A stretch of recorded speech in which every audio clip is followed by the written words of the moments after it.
Hello and welcome to Solving Multi-Step Equations video series. This is our last video. This one is concentrating on using distributive property to solve for the variable. Remember, when we go through and solve equations, we want to follow a checklist. First thing, do we have parentheses? If so, use distributive property to simplify. Next, combine any like terms. After that, move all variables to one side of the equal sign, numbers to the other side. After that, isolate the variable. After that, solve in box. And then, of course, plug your answer back into check. Let's take a look at this equation. It has a lot of things going on. It has parentheses, it has variables on both sides, and just a lot of stuff to figure out. So the first thing that you want to do, of course, when you're solving an equation is just draw the line here to split your equation up. Then we have to go through our checklist. So the first thing is there parentheses? Yes, we need to use distributive property to simplify.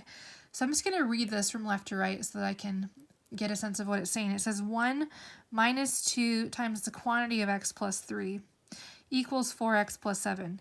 Now the equals 4x plus 7 part is the easy side, so I'm going to leave it alone for a minute and just focus on this side here. I have 1 minus 2x times the quantity of x plus 3. So we know we have to multiply this through the parentheses because it's saying 2 times x plus 3. The tricky part here is the negative sign actually needs to go with 2 in order to make this side be distributed properly. Now, if you don't do that, you're going to end up getting the wrong answer. So the easiest trick that I have is to, again, anywhere you see a subtraction happening, I would just go ahead and put an addition sign. So that ensures the negative sign is going with it. So for example, this one's going to be 1 plus negative 2. That's equivalent to 1 minus 2. So that doesn't change the equation at all. So 1 plus negative 2 times the quantity of x plus 3. Now, having that plus there makes it easy to just take this entire negative 2 and distribute it through to both the x and the 3. So I'm going to start off by just bringing down this 1. And then I'm going to put the plus there. Negative 2 times x is going to be negative 2x. Another plus there, bringing it down. And then negative 2 times positive 3 is going to be negative 6. So this is equivalent to 1 plus negative 2x plus negative 6 equals, bringing that back, 4x plus 7. The easiest way to manage these problems is just to break them down one step at a time. Now, we go on to our next step, which is combining like terms. The nice thing about putting those addition signs in with the first step is now we don't have to do it with the combining like terms. On this side, we have a number combined with x value combined with another number, even though it's negative. And on this side, we have an x variable and then a number. So starting off with this side, I'm going to box my numbers and circle my variables. It doesn't matter what you choose, just make sure they're different. So I have a positive 1 there. Going through, I see another number here, so I'm going to box it, that negative 6. And then I'm going to circle the negative 2x because it's different. Now remember, you always want to take the signs. The only signs that should be stitching this sentence of numbers together is addition signs. Okay, equals 4x plus 7. So I'm going to go ahead and combine them. I see a 1 and a negative 6 combined together is going to be negative 5. Because 1 and negative 6 added together on a calculator is negative 5. And then I'm going to put the plus sign here and bring down that negative 2x. It's the only variable, so it's just going to move down to the bottom. Equals 4x plus 7. So next step is going to be to move all the variables to one side of the equal sign and numbers to the other side. You can do this any way you want to. You can start with any of the 4 terms here. I'm going to just start with moving the x's out of habit. So I'm going to get rid of this negative 2x here, and I'm going to move it over to this side. In order to do that, I'm going to have to do the opposite sign of negative 2x, and I'm just going to say positive 2x here. And I'm going to draw the line, and I'm going to bring down negative 5. Negative 2x and positive 2x cancel out. Equals 4x plus 2x is going to be 6x, and then I have plus 7.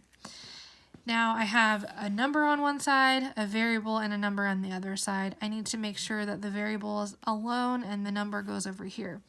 So the way I do that is by undoing add 7. I want to get rid of add 7. The way I do that is subtract 7 here.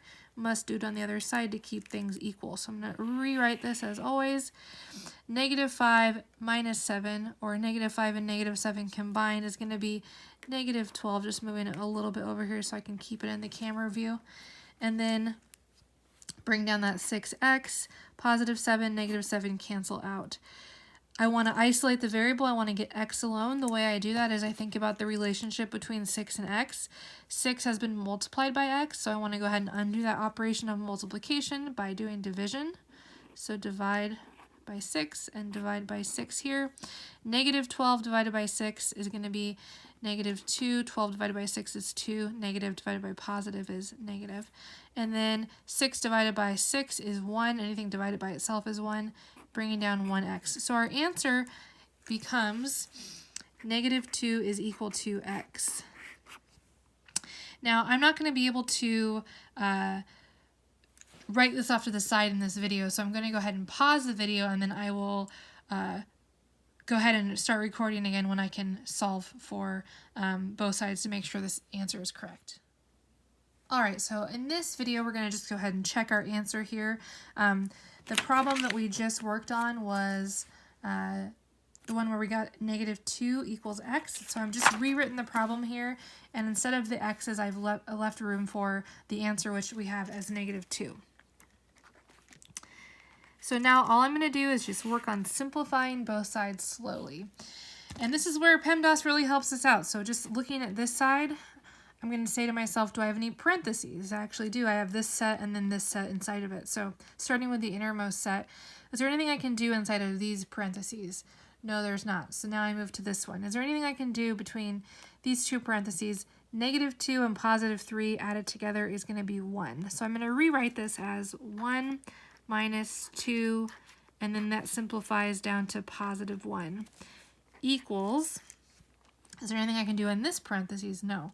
But I can just go ahead and rewrite it here. So I have 4, -2 in the parentheses plus 7. Okay, the next thing I have is multiplication and division. So going just from left to right here, can I multiply it all? Now this is where it gets tricky. So like I said in the last part when I was solving this, 1 minus 2 is equivalent to 1 plus -2. The multiplication here is -2 times 1. So I can rewrite this as bringing down the 1 plus -2 times 1 is just going to be -2. And then this side, 4 times -2 is going to be -8 plus 7. So now going through this, order of operations, we've done multiplication and division. Let's go ahead and just try addition and subtraction. So 1 plus -2 is going to simplify down to -1. And on this side, -8 plus 7 is going to simplify down to -1.